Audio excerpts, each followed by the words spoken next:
ജോബിൻ്റെ പുസ്തകത്തിൽ നിന്നുള്ള വായന. അധ്യായം 1.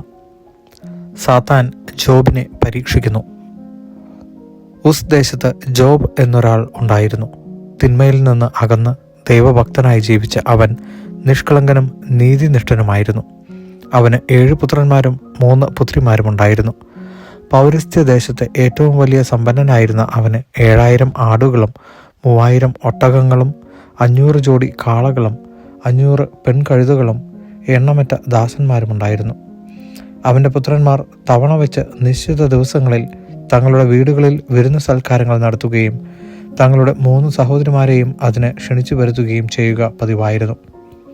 സത്കാര ദിനങ്ങൾ കഴിയുമ്പോൾ പുത്രന്മാർ പാപം ചെയ്ത് ദൈവത്തിൻ്റെ അപ്രീതിക്ക് പാത്രമായിട്ടുണ്ടാവാം എന്ന് വിചാരിച്ച് ജോബ് അവരെ വിളിച്ചു വരുത്തി ശുദ്ധീകരിക്കുകയും അത് രാവിലെ എഴുന്നേറ്റ് ഓരോ പുത്രനും വേണ്ടി ദഹനബലി അർപ്പിക്കുകയും ചെയ്യുമായിരുന്നു. ഒരു ദിവസം ദൈവപുത്രന്മാർ കർത്താവിൻ്റെ സന്നിധിയിൽ വന്നു ചേർന്നു. സാത്താനും അവരോടുകൂടെ വന്നു. കർത്താവ് സാത്താനോട്, നീ എവിടെ നിന്ന് വരുന്നു എന്ന് ചോദിച്ചു. ഞാൻ ഭൂമിയിലാകെ ചുറ്റി സഞ്ചരിച്ചിട്ട് വരികയാണ് എന്നവൻ മറുപടി പറഞ്ഞു. കർത്താവ് വീണ്ടും അവനോട് ചോദിച്ചു, എൻ്റെ ദാസനായ ജോബിനെ നീ ശ്രദ്ധിച്ചോ? അവനെപ്പോലെ സത്യസന്ധനും നിഷ്കളങ്കനും ദൈവത്തെ ഭയപ്പെടുന്നവനും തിന്മയിൽ നിന്ന് അകന്ന് ജീവിക്കുന്നവനും ആയി ഭൂമുഖത്ത് ആരെങ്കിലുമുണ്ടോ?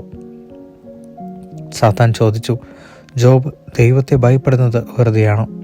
അങ്ങ് അവനും അവൻ്റെ ഭവനത്തിനും സമ്പത്തിനും ചുറ്റും വേലി കെട്ടി സുരക്ഷിതത്വം നൽകി അവൻ്റെ പ്രവൃത്തികളെ അനുഗ്രഹിച്ചു. അവൻ്റെ സമ്പത്ത് വർദ്ധിപ്പിക്കുകയും ചെയ്തു. അവൻ്റെ സമ്പത്തിന്മേൽ കൈവച്ചാൽ അവൻ അങ്ങയെ ദൂഷിക്കുന്നത് കാണാം. കർത്താവ് സാത്താനോട് പറഞ്ഞു, അവനുള്ള സകലത്തിന്മേലും ഞാൻ നിനക്ക് അധികാരം തരുന്നു, എന്നാൽ അവനെ മാത്രം ഉപദ്രവിക്കരുത്. അത് കേട്ട് സാത്താൻ കർത്താവിൻ്റെ സന്നിധിയിൽ നിന്ന് പോയി. ഒരു ദിവസം ജോബിൻ്റെ മക്കൾ തങ്ങളുടെ മൂത്ത സഹോദരൻ്റെ വീട്ടിൽ വിരുന്നിന് സമ്മേളിച്ചിരിക്കുകയായിരുന്നു. അപ്പോൾ ഒരു വൃദ്ധൻ ജോബിൻ്റെ അടുക്കൽ വന്ന് പറഞ്ഞു, ഞങ്ങൾ കാളകളെ പൂട്ടുകയായിരുന്നു. കഴുതകൾ സമീപത്ത് തന്നെ മേഞ്ഞുകൊണ്ടിരുന്നു. പെട്ടെന്ന് ഷേബാക്കാർ വന്ന് വേലക്കാരെ വാളിന് ഇരയാക്കി അവയെ അപഹരിച്ചു കൊണ്ടുപോയി. ഞാൻ മാത്രമേ അങ്ങയോട് വിവരം പറയാൻ രക്ഷപ്പെട്ടുള്ളൂ.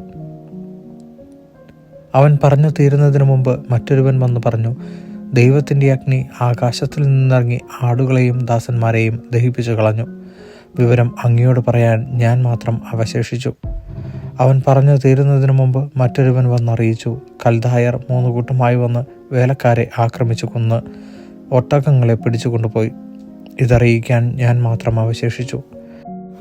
അവൻ പറഞ്ഞുകൊണ്ടിരിക്കുമ്പോൾ തന്നെ മറ്റൊരുവൻ കടന്നു വന്ന് പറഞ്ഞു, നിന്റെ പുത്രന്മാരും പുത്രിമാരും തങ്ങളുടെ ജ്യേഷ്ഠ സഹോദരൻ്റെ വീട്ടിൽ സൽക്കാരത്തിൽ മുഴുകിയിരിക്കുകയായിരുന്നു. പെട്ടെന്ന് മരുഭൂമിയിൽ നിന്ന് വീശിയ കൊടുങ്കാറ്റ് വീടിൻ്റെ 4 മൂലയ്ക്കും അടിച്ചു. അത് തകർന്നു വീണ് അവർ മരിച്ചുപോയി. ഈ വാർത്ത അറിയിക്കാൻ ഞാൻ മാത്രം അവശേഷിച്ചു. ജോബ് എഴുന്നേറ്റ് അങ്കി വലിച്ചു കീറി ശിരസ് മുണ്ഡനം ചെയ്തു. സാഷ്ടാംഗം വീണ് നമസ്കരിച്ചു. അവൻ പറഞ്ഞു, അമ്മയുടെ ഉദരത്തിൽ നിന്ന് നഗ്നനായി ഞാൻ വന്നു. നഗ്നനായി തന്നെ ഞാൻ പിൻവാങ്ങും. കർത്താവ് തന്നു, കർത്താവ് എടുത്തു. കർത്താവിൻ്റെ നാമം മഹത്വപ്പെടുത്തട്ടെ. ഇതുകൊണ്ടൊന്നും ജോബ് പാപം ചെയ്യുകയോ ദൈവത്തെ പഴിക്കുകയോ ചെയ്തില്ല. ദൈവവചനമാണ് നാം കേട്ടത്.